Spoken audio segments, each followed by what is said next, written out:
मैंने 2021 में sir SI का एग्जाम भी दिया था और मैं उसमें फिजिकल में सर रह गया था। अंग्रेजी तो सर हिंदी मीडियम वालों की जैसी होती है वैसी इसके पीछे की क्या कहानी रही कि आप 2012 की आपकी 12th है और उस 2019 में आपकी ग्रेजुएशन हो रहे हैं, 3 साल को आपने जो है वो इतने सालों में बदला।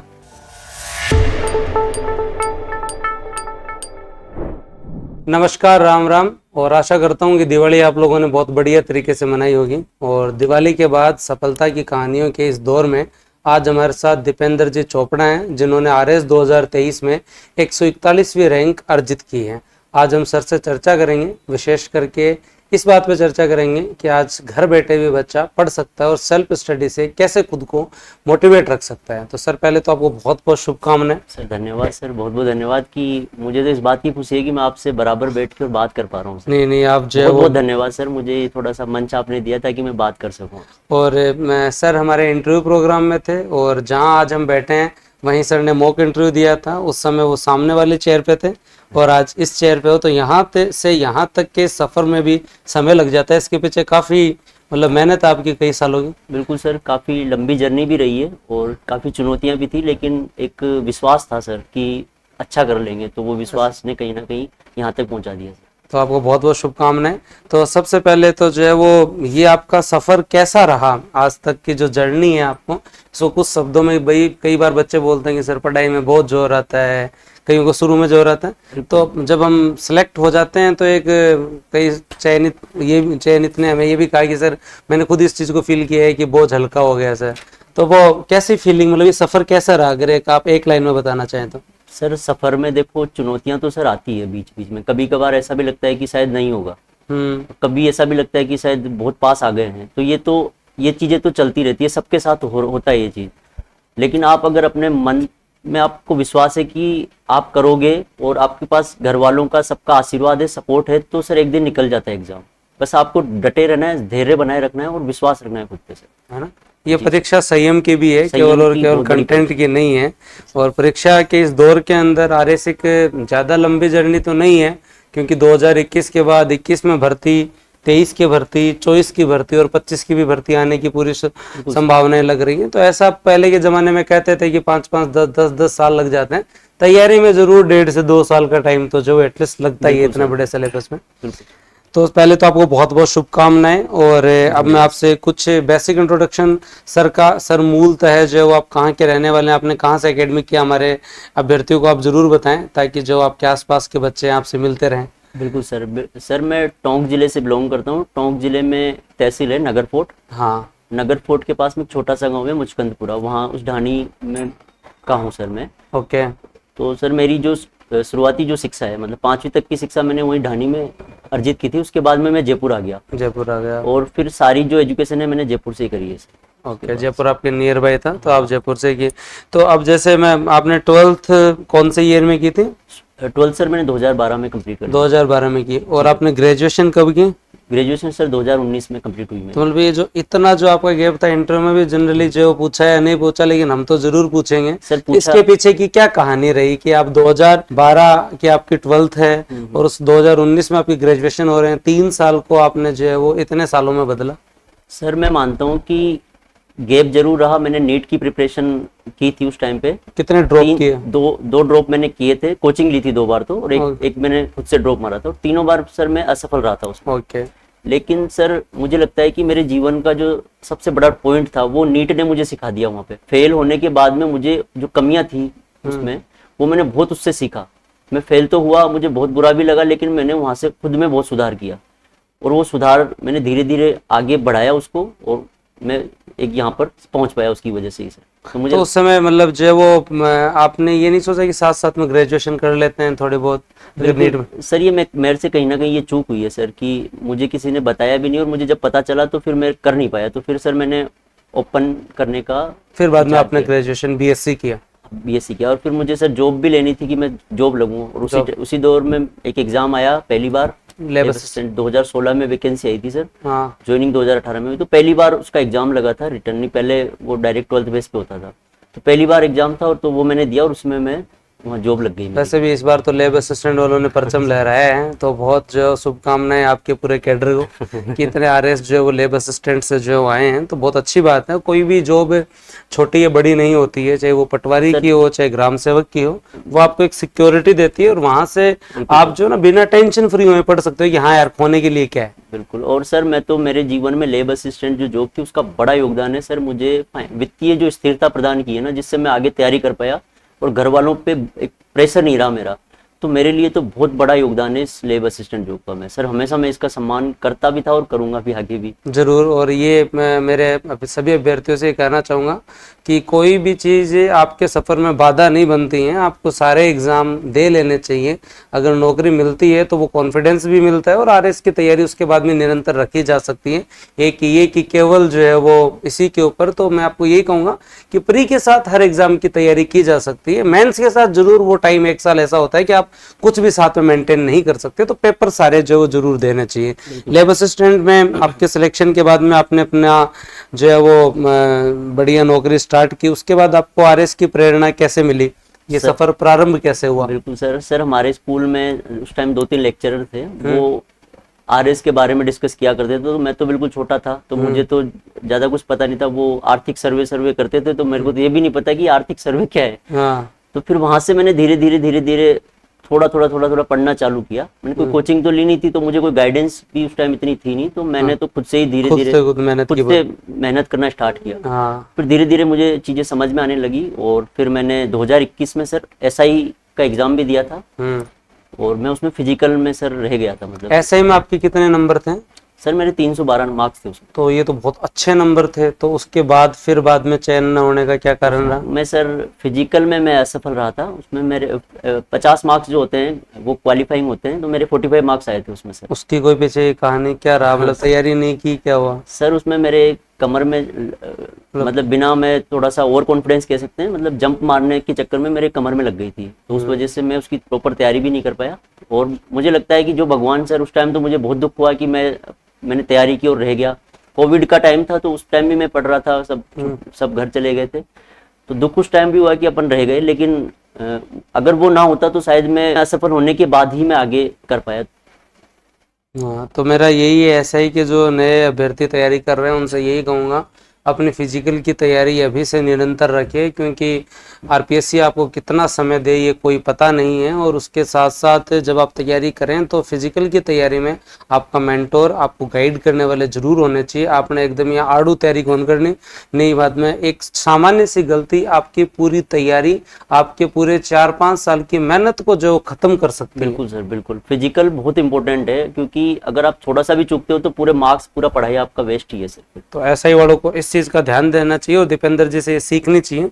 दीपेंद्र जी की रैंक 141, और दीपेंद्र जी हम उसके बाद आपसे चर्चा करेंगे। उसके बाद कोविड के टाइम में एक सबसे बड़ा आमूलचूल परिवर्तन हुआ था एजुकेशन में, ऑनलाइन रिवोल्यूशन कोविड के बाद।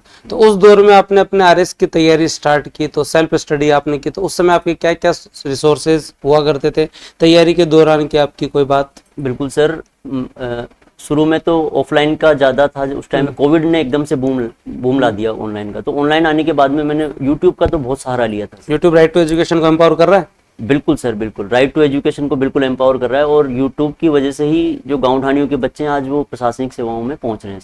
तो बहुत बड़ा योगदान है यूट्यूब का।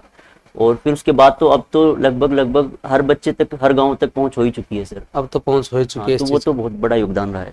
और उसके अलावा आप सबसे पहली बार बूस्टर से कब जुड़े? आप जैसे इंटरव्यू प्रोग्राम में तो हमारे यहाँ पे पधारे, लेकिन उससे पहले आपने इनके बारे में आपके किसी दोस्त ने क्या कोई ऐसी कोई बात? बिल्कुल सर, प्रीलिम्स के टाइम पे मुझे मेरे एक दोस्त ने बताया था कपिल सर के बारे में कि बूस्टर एकेडमी है, वहाँ पे वो इकोनॉमिक सर्वे और करंट अफेयर्स की क्लास चलाते हैं, जो कि फिर उसने बताने के बाद ही मैंने ये देखा एक बार, तो मुझे बहुत अच्छी लगी सर। प्रारंभिक परीक्षा के अंदर जरूरी भी है, और बूस्टर पे सभी विद्यार्थी इसलिए भी भरोसा करते हैं कि क्योंकि बूस्टर अंत तक बना रहता है।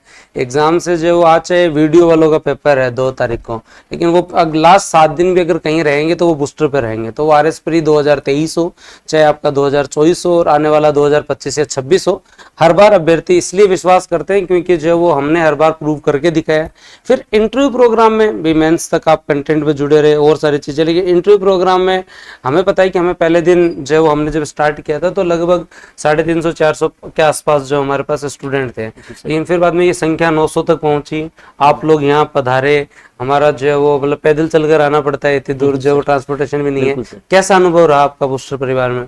सर बूस्टर के बारे में मेरी एक दोस्त है रूपल, उसने मुझे बताया था कि कपिल सर है और बहुत अच्छा इंटरव्यू बोर्ड उन्होंने बना रखा है, तो फिर मैंने एनरोल किया उसके अंदर और फिर मैं यहाँ पहुंचा। तो सर सबसे बढ़िया तो यहाँ का एनवायरनमेंट बहुत अच्छा लगा मुझे, बोर्ड का, बोर्ड मेंबर्स भी ऐसा लग रहा था कि जैसे अपन वहाँ जैसा इंटरव्यू दे रहे हैं जैसा मुझे यहाँ लगा, बिल्कुल सीनियर, एकदम बिल्कुल, हाँ बिल्कुल सीनियर लोग थे और उनके जो क्वेश्चंस थे वो भी बहुत अच्छे क्वेश्चंस पूछते थे। वो ऐसे नहीं है कि बस कुछ फैक्ट पे चल रहा है या फिर ऐसा कुछ नहीं था, एनालिटिकल क्वेश्चंस भी वो करते थे। बहुत अच्छा पैनल था सर, बहुत अच्छा पैनल था, शानदार पैनल। प्रयास किया था हमने और उसका जो है वो नतीजा भी आपके सामने आया। और साक्षात्कार कार्यक्रम में बहुत लोगों ने हम लोगों पर विश्वास किया, क्योंकि प्री और मेंस तक सबसे ज्यादा इम्पोर्टेंट आपका जो है वो प्री मेंस इंटरव्यू सारी चीजें महत्वपूर्ण हैं, लेकिन हर अपने जो है वो एक जो पड़ाव है उसकी महत्वपूर्णता है। और इंटरव्यू के टाइम आपको एक सीनियर पैनल से मार्गदर्शन मिलने का बच्चों को लाभ होता है। और सबसे अच्छी बात है कि इस बार हमारे ऐप का पहला रिजल्ट था और अभी तक हमारे पास जो डाटा है, क्योंकि हर बच्चे का पता भी नहीं होता ना एनरोल कौन से नंबर से हैं, लेकिन जो आप लोग इंटरव्यू में जो लोग हमारे पास पहुंचे उसमें से 72 लोग हमारे हैं जो पहली बार में, अब 72 प्लस भी हो गए होंगे, टीम ने हमें जो बताया उसके अंदर 72 प्लस लोग ऐसे हैं जो ऐप से सिलेक्शन हुआ। मेरे हिसाब से ऑनलाइन का पहली संस्था होगी सिविल की जो मतलब प्रशासनिक पदों की तैयारी करवाती है और उसमें जो ऐप से एक सामान्य कोर्स से बच्चों का सिलेक्शन हो रहा है। सर ये तो बहुत बड़ी बात है, अगर आप जो बता रहे हो सही है और होना भी चाहिए। आपने कंटेंट के लेवल पे और बच्चों को सस्ते दामों पे बहुत अच्छी चीज उपलब्ध कराई है सर। और ईआरओ में भी हमारा जो रिजल्ट रहा वो पूरे राजस्थान ने देखा और आज जो आरएस के अंदर भी जो है वो सभी विद्यार्थी देख रहे हैं। अब हम जो सर से कुछ बातें जो है वो और करेंगे जिनके बारे में, एक आपके अनुसार एक सफल आरएस अभ्यर्थी के 3 जरूरी गुण क्या हैं? सर सबसे इम्पोर्टेंट तो है सर धैर्य, उसमें धैर्य उसमें होना चाहिए। दूसरा है सर उसमें खुद के ऊपर विश्वास, और तीसरा सर वो हार्ड वर्किंग होना चाहिए। हार्ड वर्किंग, मेहनती तो उसको होना ही है। तीनों चीजें सर होगी तो मुझे लगता है वो कर लेगा। थोड़ा टाइम ऊपर नीचे हो सकता है लेकिन वो कर जाएगा सर। क्या बात है सर, तो ये तीनों गुण आप में हैं? नहीं है तो इनको बना लो, क्योंकि सर का मानना है और सभी का यही मानना है कि पैसेंस आपको इस जर्नी में रखना पड़ेगा और हार्ड वर्किंग का तो कोई मतलब जो है वो सानी नहीं है। मेहनत तो आप लोगों को जो करनी पड़ेगी और फिर बाद में जो है वो दोस्तों सफलता मिलेगी। उसके साथ साथ जब आपने तैयारी जो है वो की तो उस समय किन किन कठिनाइयों का सामना करना पड़ा? जनरली कभी ऐसे सेल्फ डाउट हुआ कि यार कहाँ क्या कर रहे हैं? बिल्कुल सर, जो सभी के साथ बच्चों के साथ जो प्रॉब्लम्स होती है कि लंबा सिलेबस होता है तो कभी शुरुआत करते हैं तो थोड़ा डर भी लगता है कि ये सिलेबस भी कब खत्म होगा, और जो नॉर्मल सबको समस्याएं आती है कि ये होगा भी या नहीं, या प्रीलिम्स होगा या मेंस भी होगा नहीं, तो वो सारी चीजें सर सभी को दिक्कत आती है। लेकिन आपका यही है कि आप खुद पे विश्वास, मुझे लगता है मैं उस चीज को सबसे ज्यादा आगे मानता हूँ कि खुद पे अगर भरोसा है और अगर आप लगे रहोगे तो मुझे लगता है एक दिन निकल जाएगा सर। एक बार हर आदमी को होता है, लेकिन मेरा ये कहना है कि आप अपनी तैयारी को निरंतरता है ना वो अगर आप रखोगे ना तो फिर बाद में जो कोई टेंशन नहीं है। उसके अलावा सर मैं आपसे एक क्वेश्चन ये पूछना चाहूँगा, आप नए अभ्यर्थी जो अगली भर्ती का इंतजार कर रहे हैं और जनरली राजस्थान में आदत है कि हम इंतजार ज़्यादा और तैयारी कम करते हैं, उनको आप क्या सलाह देना चाहेंगे कि भर्ती तो जब आएगी तब आ जाएगी, पढ़ाई अपनी चालू कर दो, दिवाली का सेलिब्रेशन हो गया? बिल्कुल सर, मुझे ये लगता है कि तैयारी के लिए अब उनको रुकने का तो बिल्कुल समय नहीं है सर। मेंस और प्रीलिम्स की तैयारी साथ में ही करनी चाहिए और अभी से उनको बिना सोचे ये कि अब भर्ती कब आएगी ये सोचना ही नहीं चाहिए सर। तैयारी उनको चालू कर देनी चाहिए मेरे हिसाब से। तैयारी चालू कर देनी बिल्कुल सर, और जैसे प्रीलिम्स आता है तो फिर प्रीलिम्स ओरिएंटेड होके 1-2 महीने उस पर लग जाना चाहिए, बाकी टाइम अभी वो मेंस की कर सकते हैं सर। मेंस और प्री की आपकी इंटीग्रेटेड तैयारी होनी चाहिए। जी बिल्कुल। आपकी इस पूरी जर्नी में दोस्तों का कुछ महत्वपूर्ण योगदान रहा हो, क्योंकि मतलब संगत का असर जो है वो रिजल्ट तक जाता है। बिल्कुल सर, सबसे पहले तो मैं मेरे परिवार वालों को बहुत बहुत धन्यवाद बोलता हूँ। उन्होंने मुझे हमेशा कभी भी मुझे लो फील नहीं होने दिया। हमेशा ना उन्होंने मुझे बोला कि तू पढ़ो, ना उन्होंने मुझे बोला कि मत पढ़। उन्होंने मुझे फ्री हैंड छोड़ा कि तुझे जो करना है वो कर। मतलब माता पिता का भरोसा बच्चे के लिए बहुत जरूरी है। बिल्कुल सर, भरोसा बिल्कुल जरूरी है, और उन्होंने बिल्कुल मुझे कभी दबाव में, कभी ऐसी सिचुएशन में डाला ही नहीं जो मैं कंफ्यूजिंग हूँ या परेशान हूँ, ऐसा उन्होंने बिल्कुल मुझे फ्री रखा। और वो मेरे लिए एक प्रेरणा स्रोत भी रहे। सारे मेरे जो परिवार वाले हैं, उसके साथ मेरे एक भैया हैं सर, प्रमोद चौधरी जी, जो यूडीसी हैं कलेक्ट्रेट में, उन्होंने मेरा हर फेज में सपोर्ट किया सर। तो वो भी मेरे लिए हमेशा मतलब सपोर्टिव रहे मेरे लिए हमेशा। उसके अलावा जैसे मैं स्कूल में गया तो मेरे एक दोस्त है रमेश जी मीणा, वो लेक्चरर है इंग्लिश के। उनसे भी बातचीत मेरी हमेशा से होती रहती है, और उन्होंने भी मुझे मोटिवेट करने का काम किया। मेरी दोस्त है रूपल झाझड़िया, उसने मुझे काफ़ी चीज़ें सिखाई, मुझे काफ़ी चीज़ें उससे सीखने को मिली सर। तो ये मेरे, और मेरा छोटा भाई प्रदीप चौधरी जो भी तैयारी कर रहा है, उसने भी, वो भी मेरा काफ़ी सपोर्ट में रहा हमेशा से सर। तो ये कुछ लोग थे सर, और बाकी भी लोग हैं जिनका मुझे मतलब मैं नाम नहीं ले पा रहा, लेकिन वो मेरे कहीं ना कहीं सबका योगदान होता है सर। और अगर अपन पॉजिटिव होते हैं तो सर सब लोग, सारा यूनिवर्स हमारी साइड झुक जाता है सर। पॉजिटिविटी मिलती है, पॉजिटिविटी अगर अपने अंदर है तो सारा यूनिवर्स, सारी नेचर अपनी तरफ हो जाती है सर। और आप अगर अपने काम के लिए समर्पित हैं तो अच्छे लोगों का आपको जो है सहयोग जरूर मिलेगा। और ये आप मान के चलें कि जैसे सर आज सफलता के बाद भी अपने साथी लोगों को नहीं भूल रहे हैं, तो ये इनकी जो विनम्रता और सहजता है, ये हमेशा इनका हथियार रहेगी प्रशासन में भी, क्योंकि लास्ट में जाके करनी तो सेवा ही है। अधिकारी, वास्तविकता में आप एक सिविल सेवक को क्या समझते हैं? आपकी नज़र में मतलब जो वो अधिकारी, तहसीलदार, एसडीएम, डिप्टी, इनकी क्या परिभाषा है? सिविल सेवक एक सेवक ही होता है सर। तो मेरा तो मानना है कि वो एक जनता का सेवक है सर। तो मैं तो ये मानता हूँ कि हमें विनम्रता और ये चीज़ें तो हमेशा परमानेंट अपने अंदर रहनी ही चाहिए सर, क्योंकि हमारा जुड़ाव गांव के जो लोगों से होगा सर, वो भी पिछड़े या फिर ऐसे लोग जो मुख्य धारा में नहीं है, ज़्यादातर लोग उनसे जुड़ा होगा। तो हमें विनम्रता और सहानुभूति, ये चीज़ें तो हमारे अंदर होनी ही चाहिए सर। होनी चाहिए, बिल्कुल सर। और उसके साथ साथ जो अगर आपकी तैयारी के दौरान सामान्य से चर्चा करें तो कौन से ऐसे विषय हैं जो आपको कठिन लगे कि यार ये तैयारी कर तो रहे हैं, थोड़ा सा परेशान कर रहे हैं ये सर? मुझे जो सब्जेक्ट थे, एक तो हिस्ट्री थोड़ी सी लेंथी ज़्यादा थी, तो मैं उसमें ज़्यादा आउटपुट, मुझे लगता नहीं था कि इसमें आउटपुट ज़्यादा देगी, मतलब इनपुट आपको ज़्यादा देना पड़ेगा और मिलेगा आपको थोड़ा, ऐसा मुझे लगता था। तो मुझे वो थोड़ा लेंथी भी था, तो मैं उसमें सोचता था कि मैं सेलेक्टिव चीज़ें पढ़ पाऊँ उसमें। और बाकी तो सर छोटे सब्जेक्ट भी मुझे ज़्यादा कम, इनपुट आउटपुट रेशियो भी उनका थोड़ा सा सही नहीं था। बाकी इकोनॉमिक्स, पॉलिटी वगैरह मुझे सही लगते थे। मुझे इंटरेस्ट भी था पॉलिटी। और अंग्रेजी कैसी थी आपकी? अंग्रेजी तो सर हिंदी मीडियम वालों की जैसी होती है वैसी। तो नहीं, फिर भी कई बच्चों को डर लगता है सर अंग्रेजी कमजोर है तो आरएस बन सकते हैं क्या? नहीं, डरने की तो कोई बात नहीं है। आप प्रैक्टिस करोगे तो सर धीरे धीरे वो भी आ जाएगी सर। ऐसी कोई डरने और नहीं। ऐसे तो अपने 10वीं 12वीं में भी की है। हाँ। ऐसे कोई अंग्रेजी का डर थोड़ी है। बिल्कुल सर, ऐसा कोई जो अपने बोर्ड एग्जाम में active, passive, direct, indirect, preposition पढ़े हैं, वही तो सिलेबस में, वही तो पैसेज है।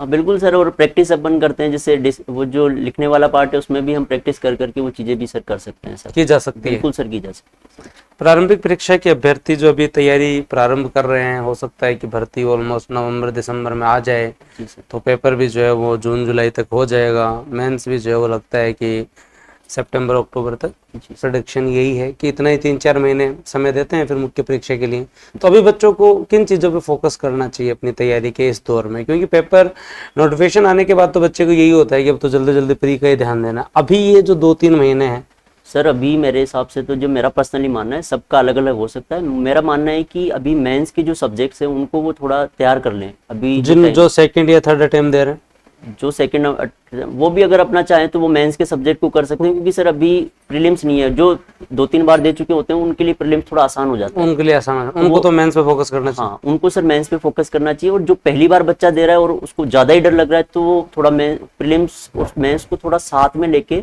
जो कॉमन सब्जेक्ट है, हाँ जो कॉमन सब्जेक्ट्स हैं, और प्रीलिम्स ओरिएंटेड वो बच्चा हो सकता है जो पहली बार दे रहा है और जिसको ज़्यादा डर है। बाकी जो 2-3 बार दे रहे हैं उनको तो सर प्रीलिम्स में इतनी दिक्कत आनी नहीं चाहिए। उनको तो फिर मेंस पे फोकस करना चाहिए और एग्जाम से जस्ट पहले 2-1 महीने प्री वाले मोड में आ जाओ, प्रीलिम्स वाले मोड में। बिल्कुल सर, यही है। जो जिन्होंने 1 या 2 बार आरएस का पेपर दे लिया है, आप अपने, मैं ये नहीं चाहूँगा कि आप बहुत बड़े कोई परिवर्तन करें, आप बस जितना हो सके फंक्शनल चेंज कीजिए और मुख्य परीक्षा की चीज़ों को और अच्छा इंप्रूव कर लीजिए, क्योंकि उसका फायदा आपको जो इस मेंस में जरूर मिलेगा। प्रारंभिक परीक्षा और मुख्य परीक्षा के पैटर्न को आप समझ चुके हैं, आपने तैयारी के स्तर तक कर रखी है, पर आंसर राइटिंग पे प्रॉपर जो है वो ध्यान दीजिए। पिछली बार हमने 2023 में हमने उस जमाने में 70 टेस्ट जो है वो करवाए थे। मतलब ये मतलब उस समय लोग कहा करते थे कि इतने भी कोई टेस्ट होते हैं क्या, हमने डे 1 से ही 2 टेस्ट करवाए थे, तो उसका लाभ बच्चों को लास्ट तक मिला, हमारे टेस्ट सीरीज के स्टूडेंट्स को लाभ मिला। टेस्ट की कितनी भूमिका, आप आंसर राइटिंग की भूमिका? सर मुझे लगता है कि मेंस की तो आंसर राइटिंग की भूमिका तो है ही सर, बाकी मेंस का ये है सर कि अच्छी टेस्ट सीरीज ज्वाइन करें, मतलब जिसमें आपको लिखने में थोड़ा सा मजा है, जोर आए थोड़ा लिखने में, डायरेक्ट क्वेश्चन की, जिसमें टफ क्वेश्चन और जिसमें 2D वाले होते हैं जो क्वेश्चन, जिसमें थोड़ा सा क्वेश्चन नहीं समझने में थोड़ा दिक्कत आ रही हो, उस टाइप के क्वेश्चन की प्रैक्टिस भी करें, क्योंकि डायरेक्ट क्वेश्चन अब तो आरपीएससी ने ट्रेंड बदला है, तो डायरेक्ट क्वेश्चन आना कम हुए हैं। हाँ नहीं पहले भी इतने कोई डायरेक्ट क्वेश्चन नहीं आते थे, और अब भी आरपीएससी बहुत अच्छे जो है वो मतलब प्रश्न बना रही है। और ये तो हमने बच्चों को पहले भी टेस्ट सीरीज में कहा था, ईओ के अंदर तो हमारे टेस्ट सीरीज चलती थी, तो मैं जनरली वहाँ पे बच्चों के 80-82 नंबर ही नहीं बनते थे। सर इतना टफ पेपर क्यों बनाते हो, भरोसा नहीं है ना। और आरपीएससी ने फिर कितना शानदार प्री का पेपर ही 2024 में कितना शानदार है, बिल्कुल सर, बिल्कुल शानदार है। तो मतलब ये है कि आंसर राइटिंग पे फोकस तो करना ही पड़ेगा, लास्ट में तो वही काम आएगी, बिल्कुल वो काम आएगी। और सर मेरा मानना है कि पर्सनली कि सबकी अलग अलग हो सकती है सर, कि किसी की राइटिंग स्किल्स अच्छी होती है, तो मैंने तो एक बार टेस्ट सीरीज देखे, मुझे थोड़ा सा ऐसा भरोसा था कि लिख लेंगे अब अपन ठीक ठाक तरीके से, तो कोई बच्चा चाहे तो ज्यादा भी देगा तो उसका कोई खराब नहीं होगा, वो और बेहतर कर लेगा उसमें। आंसर राइटिंग तो जितना वो करेगा उसको फायदा ही होगा, इसमें फायदा ही होगा, और स्पीड फिर मेंटेन रह जाती है। और क्या क्वेश्चन डायरेक्ट आता है ना, तब तो आदमी की स्पीड मेंटेन रह जाती है, लेकिन जब आपको सोच समझ कर उत्तर लिखना हो ना, तब फिर बाद में स्पीड को मेंटेन। अप्लाइड सवाल में थोड़ी सी उसको प्रैक्टिस, अप्लाइड सवाल पूरे पेपर आपसे कवर हो गए थे या ऐसे रह जाते? बिल्कुल सर, बिल्कुल पूरे पेपर कवर हुए थे, कोई ऐसे तो 2023 की पेपर ही बहुत अच्छे आते हैं, 2024 वाला भी पेपर इतना अच्छा आया था, ये पूरा पेपर कवर करना ही नहीं था, है ना।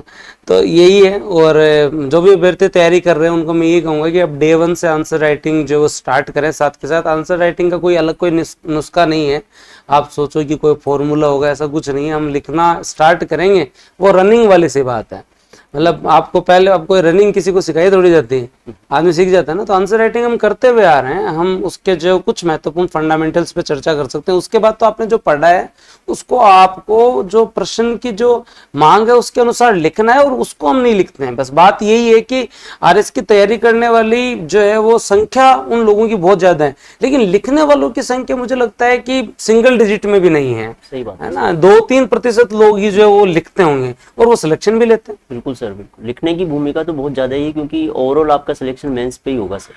तो लिखना तो बहुत इंपॉर्टेंट है, कि जिस बच्चे को थोड़ी दिक्कत है वो तो लिखना, उसको तो चालू कर देना चाहिए सर, चालू कर देना चाहिए प्रीलिम्स से पहले। अभी से जिस बच्चे को दिक्कत है उसको तो बिल्कुल मेंस लिखने की प्रैक्टिस बहुत जरूरी है, वो तो लिखना आना ही चाहिए, वरना तो सर दिक्कत है उसकी। तो अगली भर्ती के लिए तैयारी कर रहे हो तो अपने थोड़ी आंसर राइटिंग पे फोकस करना स्टार्ट करो, और थोड़ा थोड़ा जो ध्यान दो।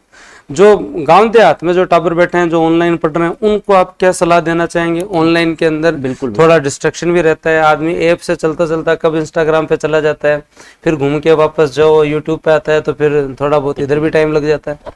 सर मेरा मानना है कि सोशल मीडिया ऐसा भी नहीं है कि बिल्कुल बंद कर दो, वो आप के ऊपर है कि सर आप कितना उस पर कंट्रोल रख पाते हो। अगर आप तैयारी के लिए इतने डेडिकेटेड हो, आपने अपना गोल सेट कर लिया है, तो फिर सर आपकी प्रायोरिटीज भी फिक्स हो जाती है कि आप सोशल मीडिया को कितना यूज करोगे, या आप यूट्यूब पे कितनी अच्छी क्लासेस देखोगे, या आप क्या देख रहे हो उस पर। और मेरा ये मानना है कि जैसे इकोनॉमिक सर्वे, करंट अफेयर्स, वो तो आप कपिल सर को देख के आप 100% इन पे फेथ कर सकते हो पूरा, उस पर आपको कहीं कोई घूमने या कहीं जाने की जरूरत नहीं है। आप हार्ड कॉपी भी लाओगे तो आपको वही मिलेगा जो सर ने पढ़ाया होगा। तो ऐसा फिल्म्स के लिए तो एक बिल्कुल सेट है सर का मामला।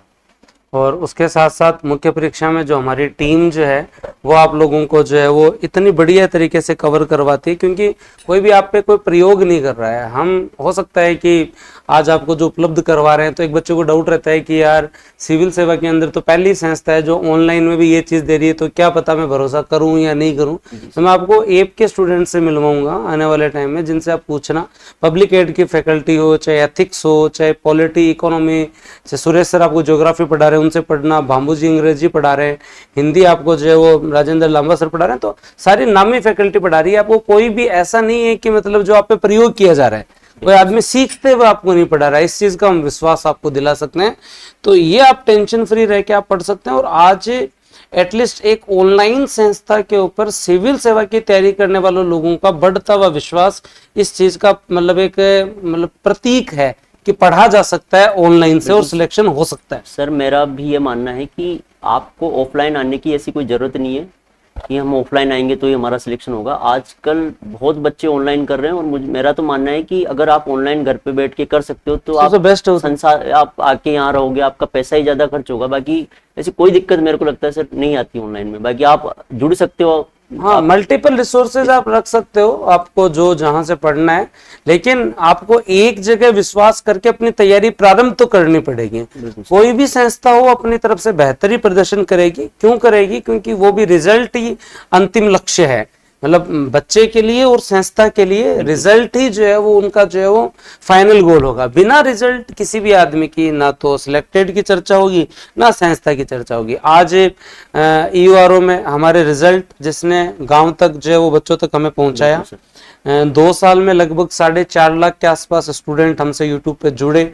वो एक मेहनत है, लेकिन विश्वसनीयता तभी है जब सिलेक्टेड लोग भी आपको आके ये चीज बताएं, तो उससे एक जो वो कॉन्फिडेंस आता है कि हाँ सर यहाँ से पढ़ा जा सकता है, और यहाँ टीम एफर्ट और केवल एक व्यक्ति का प्रयास नहीं होता है। कंटेंट सॉलिड होना चाहिए, उसके साथ साथ फैकल्टी अच्छी होनी चाहिए, उसके साथ साथ टेस्ट टीम बहुत अच्छी होनी चाहिए, तब जाके होता है। कहीं ना कहीं सर जुड़ाव है तभी लोग खिंचते हैं सर, वो एक जुड़ाव है, आप कहीं ना कहीं तो जुड़ाव है। गांव तक जानते हैं बूस्टर को? बिल्कुल सर, पूरे गांव तक, सभी गांवों तक पहुंच चुका है बूस्टर शब्द।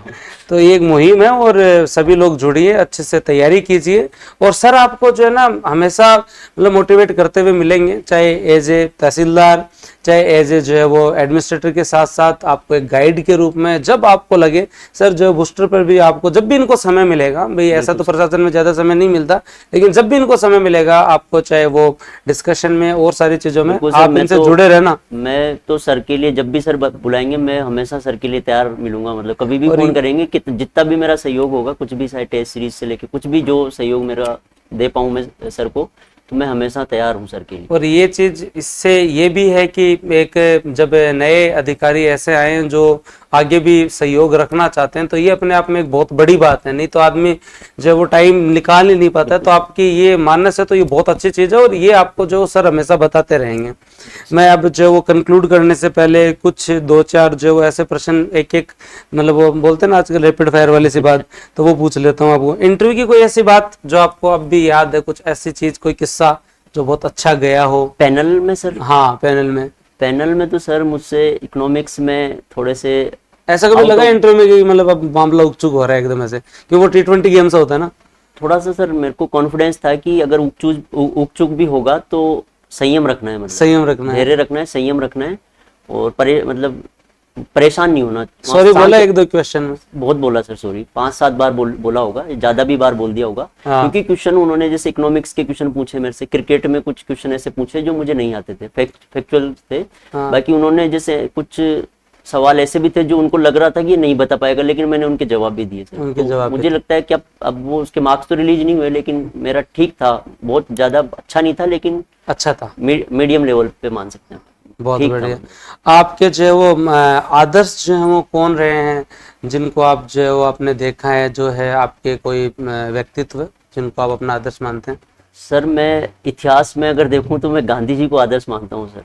क्या बात। और अम्बेडकर जी हैं, अम्बेडकर जी को मैं आदर्श मानता हूं, गांधी जी को मैं मानता हूं सर, उनका संघर्ष और उनका उस चीज को मैं बहुत मानता हूं। बहुत बढ़िया। और उसके अलावा मतलब घूमने में, मतलब टूरिज्म का मन तो होगा, हर आदमी का रहता है, मनुष्य घूमना तो चाहता ही है। जी सर, टूरिज्म का है। और सर मैं एक चीज और बोलूं कि ऐसा नहीं है कि मैं बूस्टर में आया हूं तो सर के लिए बोल रहा हूं, मैं ये कहना चाह रहा हूं कि सर ने एक अकेले खुद के दम पे एक इतना बड़ा परिवार खड़ा करना, ये आप भी एक कहीं ना कहीं इंस्पिरेशन हो सर लोगों के लिए, मैं तो इस चीज को मानता हूं। Thank you. आप भी कहीं ना कहीं इंस्पिरेशन, आप मतलब आप भाइयों का प्रेम है, और ये मतलब जो तिनके से तिनका जुड़ता है ना, तब जाके जहाज बनता है। शुरुआत करना ही बड़ा मुश्किल होता है, अगर आप शुरुआत करने में आपने करी वो बहुत बड़ी बात है कि शुरुआत अगर करता है फिर धीरे धीरे तो जुड़ जाता है आदमी, लेकिन वो शुरुआत बड़ी मुश्किल होती है। और इस पूरी इस दौर के अंदर आप लोगों ने जो संस्था को मजबूत किया, और आपने जो है वो हम लोगों पे विश्वास किया,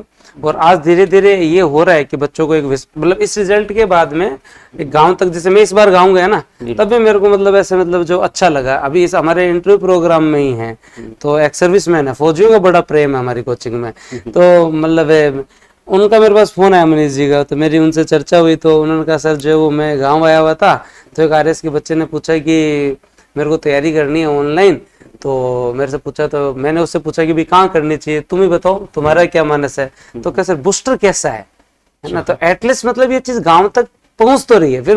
फिर उन्होंने फौजी साहब ने खुद कहा कि भाई मैं तो खुद वहीं पे तैयारी कर रहा हूँ, तो आप जुड़ सकते हो, विश्वास कर सकते हो। तो एटलीस्ट ये चीज अब मतलब जा रही है, और इसका फायदा मैं यही कहूंगा कि अभ्यर्थियों को इसका लाभ आने वाले टाइम में और मिलेगा, क्योंकि संस्था पर विश्वास के साथ साथ उसकी जिम्मेदारी बढ़ जाती है कि उसे और अच्छा करना। बिल्कुल सर, बिल्कुल। तो सर ने बहुत सारी चीजें बताई, और सर हम आपके आभारी रहेंगे। धन्यवाद। बहुत बहुत धन्यवाद, आपने मंच प्रदान किया और आप से मैं बात कर पाया, तो मैं आपका भी आभारी हूँ सर। हाँ, थैंक यू और so much. Thank you Deependra ji का, और इसी तरीके से मिलते रहेंगे। धन्यवाद। जय हिंद, राम राम।